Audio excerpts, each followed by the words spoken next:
enem izmed 7 prenovljenih malih avtocestnih počivališč. 5 jih Dars še prenavlja.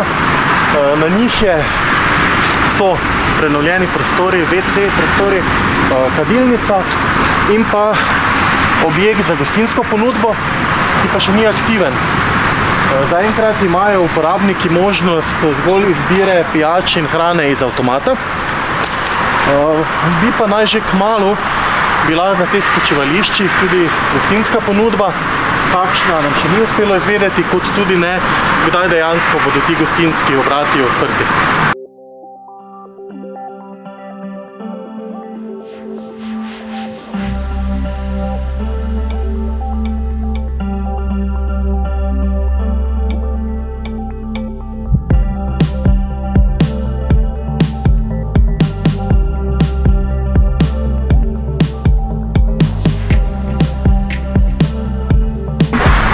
Tudi igrišče za najmlajše imajo.